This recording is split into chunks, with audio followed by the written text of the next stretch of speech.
Sometimes by entire remit. This doesn't necessarily always mean young, it can actually mean kind of over 55 or plus 65 and so on. But again, another area for you to explore. Sometimes it's to do with the creator rather than the narrative and vice versa. Sometimes it might need the protagonist in your story to be of a certain age. Budget's another one. We have a lot more festivals now looking for low budget, and they will stipulate what they think is a low budget. And the main one for us is genre. Now we're seeing a lot of films at the moment which are cross-genre. You might have a sci-fi horror, or you might have a thriller western. It really can help you hone in on those festivals that are perhaps having a category for it, or they actually have a programme strand each year for it. So again, these are just areas that you can look at with your own film. You haven't just made a short film. All of these assets are going to be individual for your own film, so you can be a little bit more bespoke about it. So in terms of where to find film festivals, there is no one-stop shop. All of the big festivals I mentioned at the top, Venice, Cannes, Locarno, Berlinale, they don't use this initial platform, they use their own website. Reason being, they do not need any more traffic going to them. To Clermont-Ferrand and Interfilm, and some other festivals too. Festhome is also a good one in terms of it's Spanish-based, it has a lot of horror festivals on it, but what you'll find is some of these festivals are listed on more than one platform. So it means that sometimes they'll have a category that's just bespoke to Festhome, but they might have the other categories on Film Freeway and so on. I mentioned earlier festival websites, as I say, places like BFI London, Berlinale and Cannes, they only ever use their own websites. And some festivals, generally the smaller ones, they can be like animation or experimental, they literally just want you to email the screener link. It's a quick, surefire way of spending silly money. And what you want to do is say, well, I've only got X amount, so if this deadline is going to cost me $90, maybe I should stop and think, is that a good spend of $90, or could I find 4 or 5 festivals that come to that same total? So no matter what your budget is, just make sure you know. She is the founder of Tape Collective, a film collective, so it will be coming through. We'll also be speaking to Laura, an alternative program manager at Genesis Cinema. Sharose, he is a writer, a director, a filmmaker, and a content producer at Fully Focused. Katie, of course, and what exactly they entail. Hello everyone, nice to be here, and thank you to Apple, the Apple team and Fully Focused for having us. We're mustard, I'm just here. Oh, there we go. We're a Mustard Studio, and we work with cinemas, distributors, film festivals and film organisations, and work with them to develop their brands, business strategy and development, and audience development as well. So when we talk about brand, it's a lot to do with how they communicate their brand or their cinema, their business, and use that to develop their audiences. Thank you. Hello, my name is Simon Young. I'm from a company called Shorts International. Shorts International is a short film distributor and also a broadcaster, and has several platforms with SVOD and VOD films available as well. So basically we broadcast films on TV, you can see them in the UK. We also have a channel on Amazon Prime where you can see our films. And finally the cherry on the cake is that we also release the Oscar-nominated short films every year theatrically, globally, mainly in the USA, but also we do some screenings here. So that's the 3 categories: live action, animation and documentary. We put them in cinemas. And in the States it's a big deal. It's like 500 cinemas, so it's the biggest audience that anyone's ever got for short films, I think. It's safe to say. Thank you, Simon. Laura, we'll pass it over to you.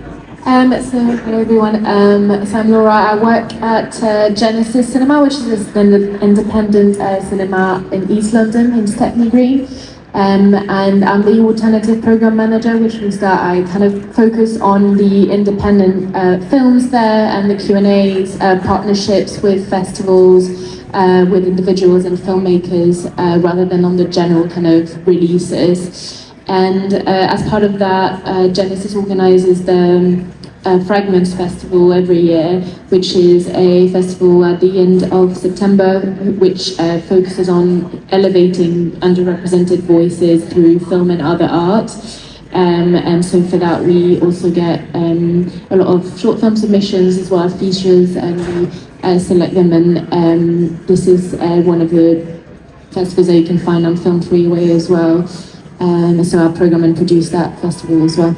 Nice, thank you. Hi everyone, my name is Isra and I'm the co-founder of Tape Collective. We are an organisation that started off just wanting to put on screenings on our terms in alternative spaces. So we started that 8 years ago as we were sort of embarking on this journey in the film industry. And now we've sort of expanded to production, exhibition and distribution. So we work with distributors on their campaigns and events. But we also program films, film programs, in particular short films, with festivals like LSFF and Estetica, and we also have an online streaming platform where we.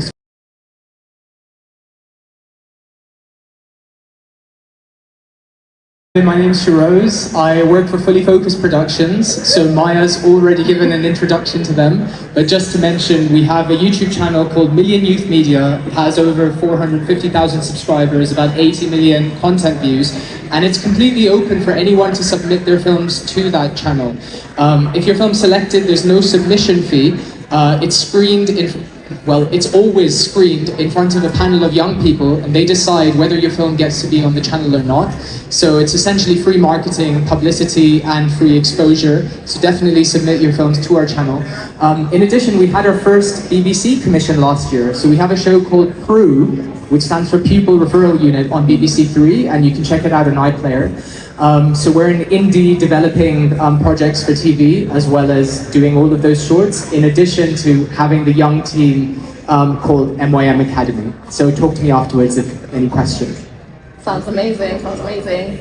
And Not much to add, really, if you've heard from me. But I suppose just a few other bits. Festival Formula is currently a team of 8, and we have at the moment probably about 300 films that we're looking after, predominantly shorts with a handful of features. And we deal with festivals from top tier to smaller festivals and everything in between. amazing, thank you so much guys. So, I think we'd all agree that once you've made your film, the dream is now to be able to get it seen in front of mass audiences.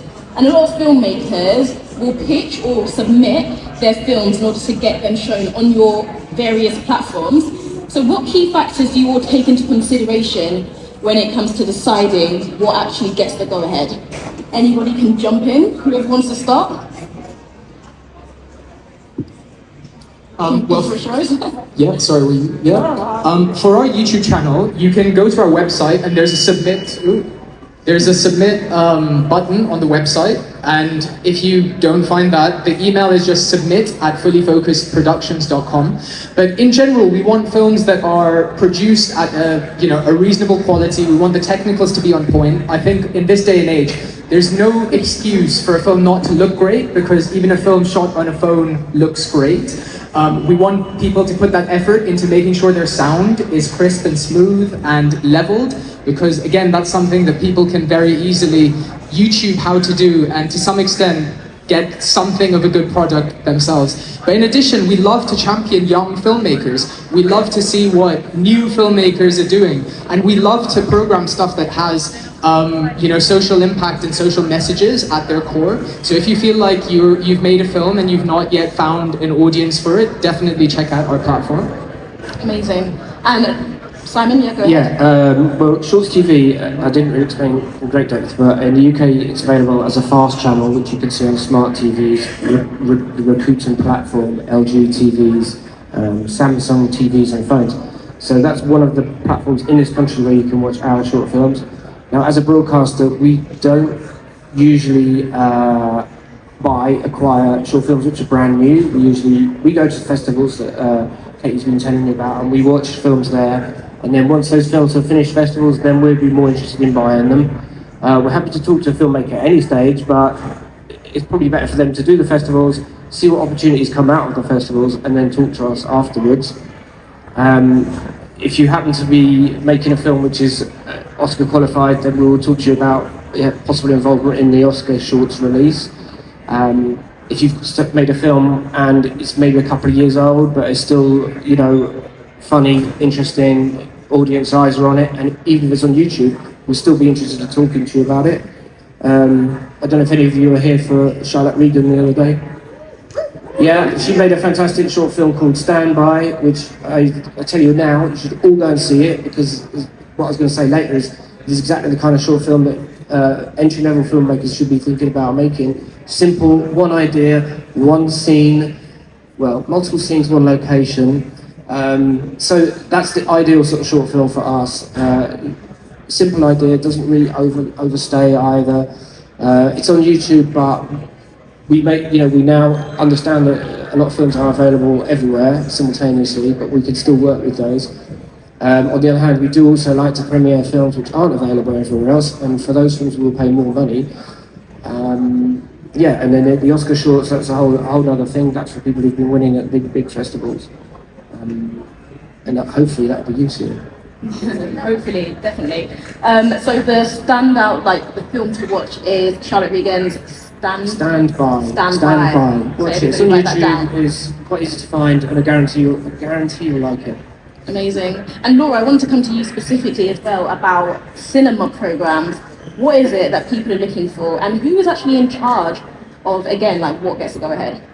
Well, that would depend on the cinema. Obviously, if you go to a big chain, a big house, or it might be completely different from an independent cinema like Genesis. I will be talking about the specific cinema, but for us, I work with the general manager who will program the general releases. So every Monday he'll program the releases for the Friday and look at the films that have a distributor from the schedule, and then I will kind of work more around that on a day-to-day basis and just look at films that might not be, for example, working that well for us with several screenings a day, or instead we'll look at doing one-off screenings of more independent films and all of that. And then in parallel we also get a lot of people who come to us with their own projects and will send us emails and just say, I've got this film, I want to put it out there, I just want to show it in your cinema. And that's where it gets a little bit more difficult, because obviously you don't have necessarily a distributor there with a big marketing team to back that up. So what we're looking for there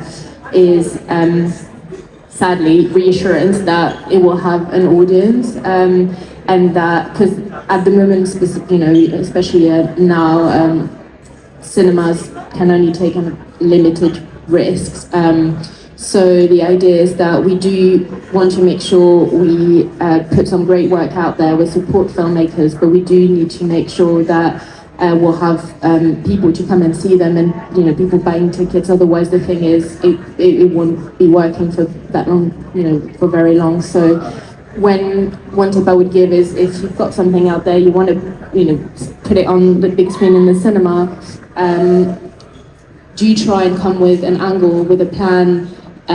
Say, how you're going to reach out to those audiences. I know it's unfair. I know, for example, Genesis Cinema, we don't have a marketing team. This is something that, it should be on, and it will be a teamwork. But if you come already with a plan, an angle, an idea for how you'll make sure that people will come, then that's already great. And then obviously send the film to the cinema, make sure they see it, and make sure you sell it as well as possible.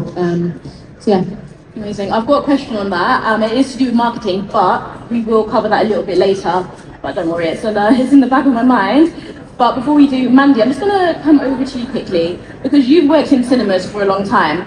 So I just kind of wanted to know, what does it mean, first of all, to be a creative producer of sensory and visual events, which is within your title, and where did your ambition to create experiential events that fuse music, film and food all together, where does that come from?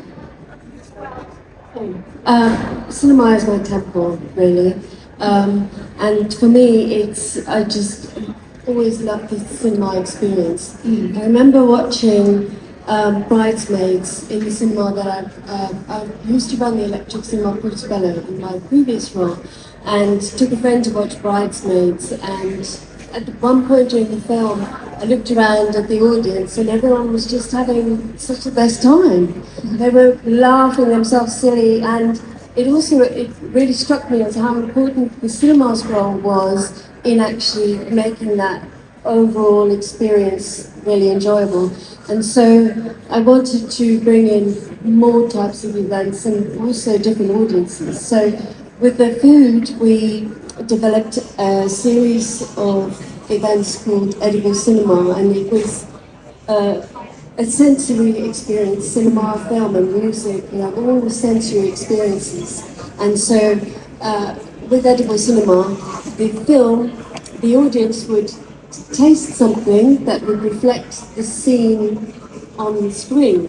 So what that meant is that everyone got a tray, and each tray was a numbered box. And at a certain point in the film, they were told to open that box. And so these boxes might have contained something. I'll give you some examples from the films that we did. We did With Now and I. Does everyone know With Now and I? Is everyone familiar with that film?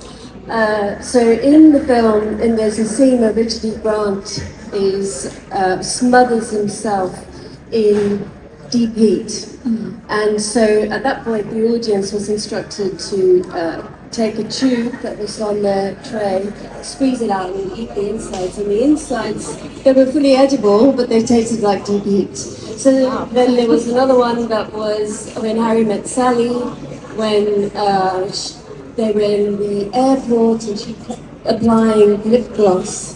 They had a tube of lip gloss on their tray and had to eat the lip gloss. And so, and there was plenty of other things. It was like the menu development for those events was like molecular gastronomy.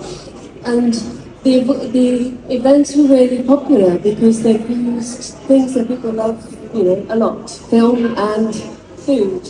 And with music, I don't know any space where you can really hear music as well as you can in the cinema. Cinemas are wired for sound, so loud music is amazing in a cinema. Otherwise, the only other space is maybe my car or my AirPods. So we did a lot of live music events that correlated with the film on screen, and they were also really popular. So it's about bringing different elements into the cinema space as well as film and pairing it with film. To me, edible cinema just sounds like the best thing ever. It sounds really interesting and really cool. Yeah, it was really fun to put on. Yeah, they were. Yeah. Sounds amazing. Isabel, I'm going to come over to you right now, and anybody else who wants to also jump in, please do. But what are the options for putting on an independent screening, or for even taking your film on tour? And how might you make that work? Because it sounds like a scary thing at first. Is it as scary as it sounds? It depends, because I think it can be scary, but this is why it's important to start small with everything you do and actually building up relationships. I recently had someone ask me, how long should my email to cinema be? And I think straight away, don't email, like the ideal would be that you have already had a conversation with people. So for example, like, I know Laura because I've been in touch with Laura before about booking stuff in at the Genesis. That's an ongoing relationship, and so I think don't try to make it all work from scratch because it's quite difficult. So if it's your first time putting on a screening, I think you either need to be confident in your event management and marketing skills or work with someone who is. So if you're working with a short film, for example, and you've done the festival run, you now want it to maybe go on tour or be screened even more, it's really important to sort of keep your eyes out for who does that kind of work. Yeah. So kind of going back to what Tape is looking for example, I guess what we say is that we work with films, primarily with filmmakers from mixed heritage is what we call it. So 2 years ago we had a season called But Where Are You From? And people just got it, like a lot of people that it related to completely on the season and went on tour with it. And the reality is that we curate and we program our programs from different sources. It can be anything from like attending festivals to people submitting their films to us just sort of seeking out and researching. So sometimes we, dig into archives and everything. But the thing is, that those films had a presence. And I think it's really important to have a presence in one way or the other. If you are putting on a screening, we're actually doing we have a screening of a short film that we produced on Monday. It's a private hire, so I don't know how many of you have tried to put on like a private screening in that way. But again, it's only really worth it if you know what your intentions are. If you just want to have a fun cast and crew screening, great, maybe try to build up a relationship, try to be flexible with the timings that you have a screening. Laura will probably give you a 20-minute slot in the morning. Or, you can sort of get discounts for community screenings of community filmmakers. Or is it that you want decision makers and press there? And I think sometimes I have conversations with filmmakers that aren't entirely sure of what they're looking for. So they might want like a massive poster and a standee, and they want it to be like a press junket, but like really think about if that's what you need. So yeah. And that definitely explains it very well. But to pick up on something that you said earlier, you said don't try and do it all yourself. Is that a common thing that you find aspiring filmmakers? They try and like take the weight of everything and like all the roles basically? Yeah, and like I do that sometimes, and we all sort of come from that background. If you're creative and you have like ideas, you come from that background. But the reality is, I always say to people, it's like, stop saying that you're the first one or the only one, or this has never been done before, because those assume that it's been done before, but how are you going to do it better? And I think that's a better way of looking at it, or like sort of, you can have original ideas, but how are you actually going to execute it in a different way? And also there are communities out there, and there are like collectives, and there's like organizations that are out there, and sometimes you just need a few hours of research. And I think it's also important to remember that if you want support, you need to support people as well. Like, you need to show up to people's screenings, you need to attend the festivals to get an idea of what it's like.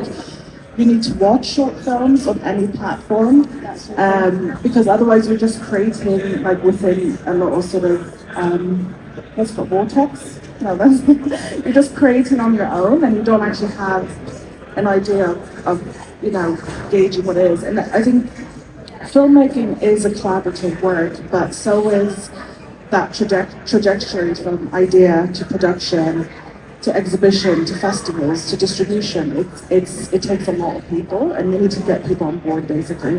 And build up like that community, build up your own team and everything like that. Yeah, I always get a little bit nervous when someone says, written, directed, edited, produced by me.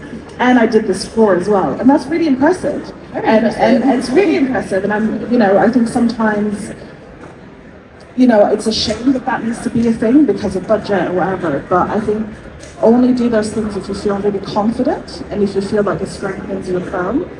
Otherwise, try to find people to help you make the film, basically. Yes. Of course, absolutely, yeah. No, I think that's really important as well, and I did want to add that for the types of programs that we would choose in the cinema and that do work, it is often the work of like a collaborative. Someone who had a niche, they made a film, they found other people who made the same type of films. Maybe they found an organization, maybe they found someone to help with marketing, but then they came with a project and something that kind of was ready to be delivered with an idea and a real kind of target audience that was realized. So it does help to take some time to plan those things and meet the right people, go to the festivals, talk to people, network, and you can find really easy ways to network in festivals. Sometimes it's completely free, so do check those, look into the festival website, the small lines and small events that you can attend for free, so that's always really important, and put yourself out there. Good point. It's a collaborative event, and also network, basically. Nice one. And Simon, you work obviously for Shorts International, and you have been working as one of the short film advisors at the BFI London Film Festival for more than a decade. So in your opinion, what makes a good short film, and what often, I know it would vary from film to film, but what captures your attention usually?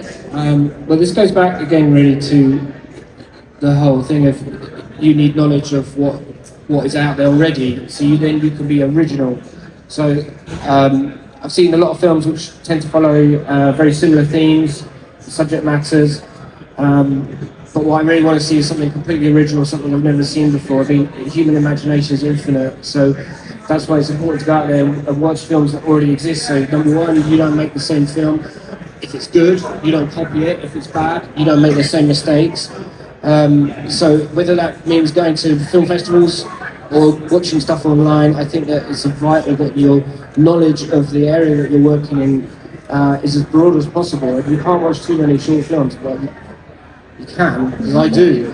But what I mean is that you can't know too much about the subject of short films.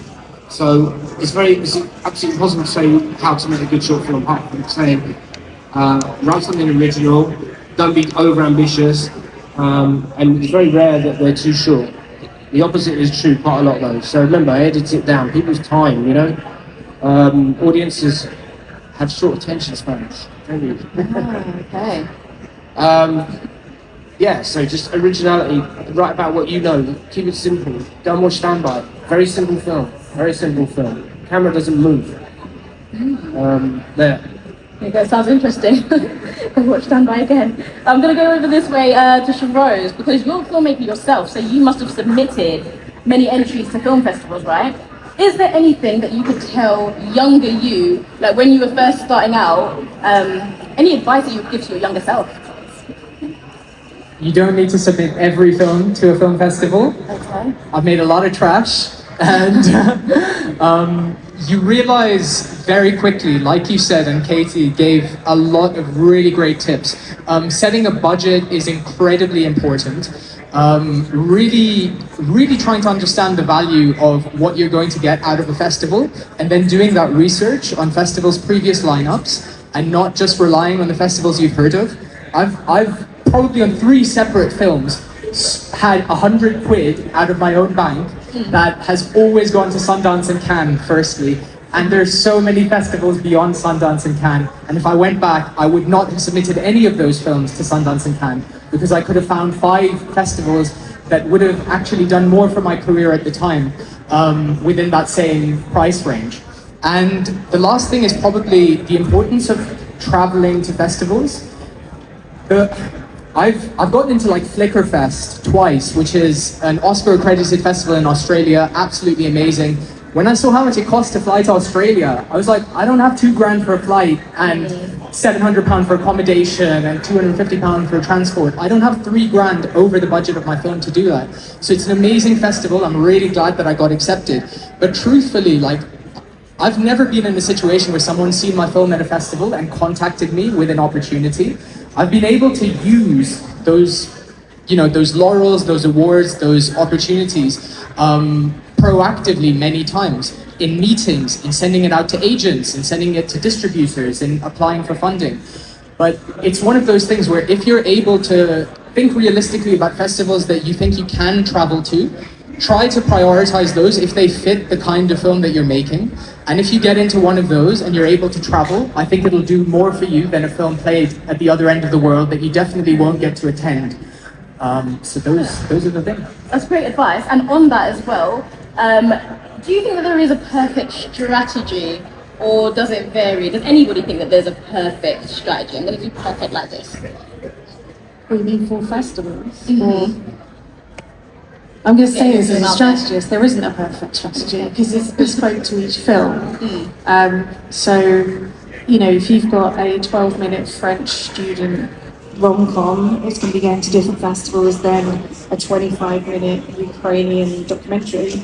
You know, I think it's very important to understand what your film is, and we try and kind of coach filmmakers to understand that, you know, this is your baby, you know it through and through. You need to look at it as a program, but you need to look at it as an individual piece of a jigsaw puzzle that a programmer is going to curate and make this new jigsaw with everything else around you. And I think the thing to remember is, for the majority of your short film's life, it is going to exist with other short films, which kind of goes back to what Simon was saying about, you know, what makes a good film. It's a film that stands out. It's a film, you can sometimes make a film so unique it's hard to program, and sometimes you can make a film that is very common, which means that that program has got 10 films that all say the same thing. Okay. So it's like finding the balance, really, there. Yeah. In between. It's very common with documentaries, especially because we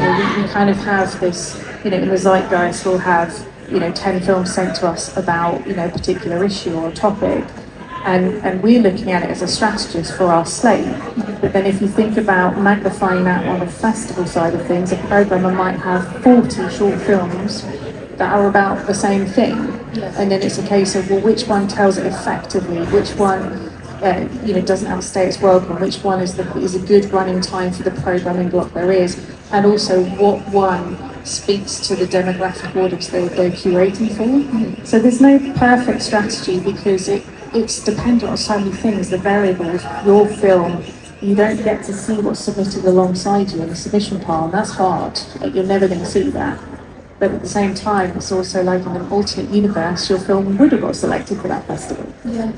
Which is tough. But I think, going back to what we've all pretty much said, which is just research, it can help you not make those common mistakes. And we still have filmmakers that spend money on Sundance. They know it's a throwaway X amount of money, but it's about understanding the worth of your film and where it fits in the grand scheme of things. It's the difference between going, I want to submit to that festival, that big aspirational shiny light festival, and the difference then kind of, but does my film actually fit there? Probably not. So let's kind of just skip all that money, spending, heartache, sitting on a premiere that's not going to come, and look elsewhere. Amazing, that's really good advice. But then, of course, there are always plenty of exceptions to the rule. And if you want to play that, roll that dice, and you do get into you are one of the 9 films selected that can, then you hit the jackpot. But just bear in mind that that's 100 to 1 chance, if not higher, a lot higher than that. And the same with Sundance. I know somebody who just made one short film and sent to Sundance, and it got in. It just happened. There are exceptions, so don't necessarily take everything we're saying as gospel. You also go with your own instincts and take your own risks. It's your own path. We don't always have all the answers to it. Oh yeah, it's definitely your situational, isn't it? Yeah. It depends. It's down to the film, and I think if you look at the films that get selected at those types of festivals, we had 2 films at Sundance this year, and the one thing that I always use this as a case study is that people presume because of the prestige of Sundance you have to have a world premiere there. You don't. Your film can be 2 years old. It can be online. What I will say is, if you look at their programme, it's very rare for a film to fulfil that criteria, still get selected. But out of the 2 films we had there this year, one was an Irish documentary called Call Me Mummy, and that was, I think, a North American premiere. So it had its world, it had its international, European, it still didn't have a North American.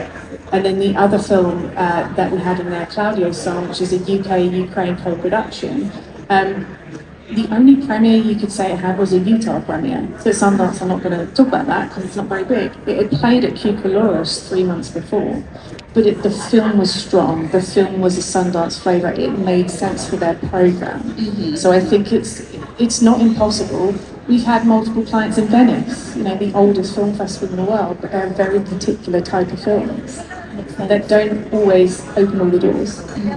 That makes sense. Okay, I'll just make one point, and that's if you have got a short film and you finished it, the one place I would send it in Europe is the top of the list every time is a festival called Clermont-Ferrand, which is by far the largest European short film festival, and it has a film market as well.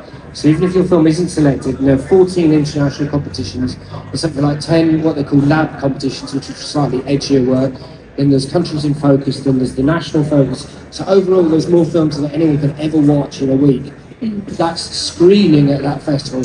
Plus, there's a video library for people like me to go to who don't want to go to screenings and want to watch the films that they want to watch. The video library, every single film that's submitted is available. That's usually close to 10,000 films. So again, it's a big book with a lot of films in it, but the chances are I'll be going there and I'll be looking for films from the UK. There'll be hundreds there, but I will watch them, and if it's good, I'll watch it all the way through. If it's not very good, I'll move on to the next one. It's a video library, and Clermont is the one to get into, and if you do get into Clermont, I guarantee you'll get somewhere else as well, because so many other festival programmers go to Clermont-Ferrand. Clermont. Yes, your film can really snowball from Clermont. And most importantly, that's flowing down. It's unlike most festivals, it's free to submit to Clermont-Ferrand. Well, it's about €4. Because You have to pay the €3 the ticket, the ticket, yeah. But that's nothing. That's nice and cheap, though. Okay, you wanted to go and add something else. Just to say that if you feel like, because we're giving quite a lot of advice like festival strategy and approach, and if you don't feel like that's necessarily your thing, you're a creative filmmaker, just ask yourself who you want to watch the film. Like, what does your audience look like? Because I think even trying to visualize that brings you a lot closer to figuring out where your film should go, instead of you having to sort of do a whole demographic thing, but just a look of like, what do I want them to feel when they're watching this? Because filmmaking, yeah. Mm-hmm. Yeah. Okay, amazing. And we don't have a lot of time left, so I do want to ask, go back to the marketing question earlier, and a couple people have touched upon it. But does somebody want to answer what their best kind of like DIY marketing that they've seen, or like guerrilla marketing that somebody submitted has been, and like why it caught your attention? I feel like that's quite an important question to ask. So if anybody has something that stands out, that comes to mind? It wasn't submitted because weren't asking for submissions, but I was at Cannes Film Festival one year, and there was a van on the, just parked right outside the pavilion. They were showing their short in the van. They made the biggest noise. I thought it was a feature film or something, but their film really stood out because they were making so much. They were walking up and down the concert, handing out flyers, inviting people into their van, and so they were really looking for the attention that they got. Then there's also others I've experienced over the years with the distributors of Donnie Darko. When the head of the marketing team at the time, he got this idea that he was the founder of guerrilla marketing, I feel, in the UK, and you'd find Donnie Darko stickers all over town, just in random places. That was his guerrilla marketing. But then also, the final one I just want to share is the film Legend, which had Tom Hardy as the Grey Twins. They did murals all around Soho and the East End, advertising the film, promoting the film in the lead up to it, and it was really striking. So, good marketing. Good marketing strategies. Okay, amazing. And I'm going to ask one last. Did you want to ask something? I was just going to ask two things. Just because you don't have to spend an awful lot of money, because obviously it costs a lot. But there's two films that have stuck out to me recently, and they're kind of fun, but it kind of utilises the themes of the film. One is a short horror. It's an American horror comedy called Tooth, and it's cute and it's funny. But basically, every festival that the film plays at, the director has this inflatable big tooth costume, and she'll wear it to everything, which means that you kind of recognise her and it's quite fun, and people want to take pictures with her. But she also has printed up the tiny little travel sets of tooth floss, which has the name of the film, the director, and a website on it. It's something really small and cute. And the other one is a short film, which is one of ours, called My Eyes Are Up Here, which is about morning after night before, getting a constructive pill from a disabled woman. And his marketing was to, it's simple, it's classic, but to print condoms.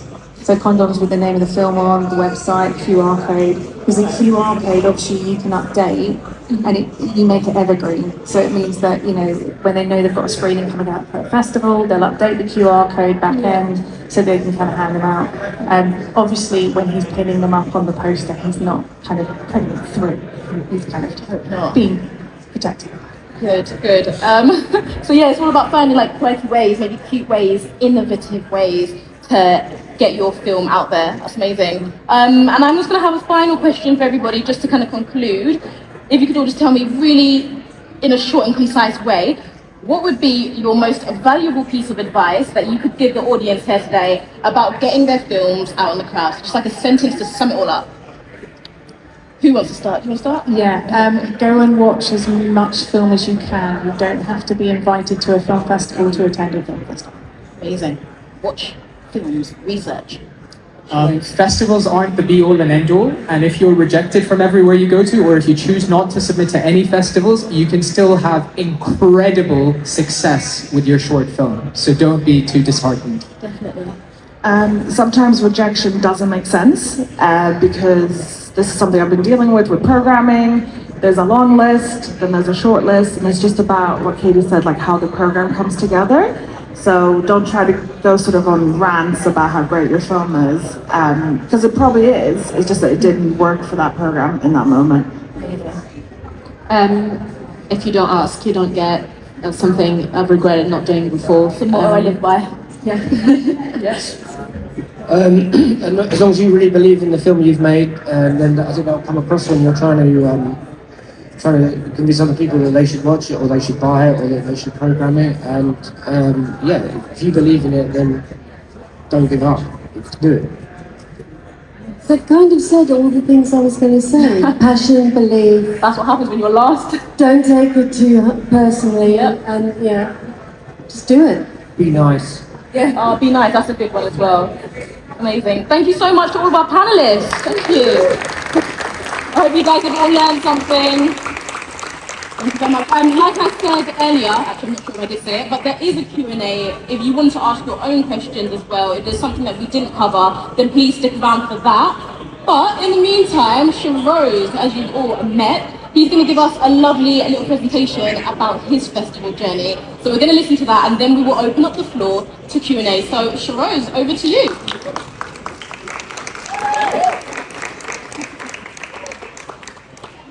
I got a clicky thing.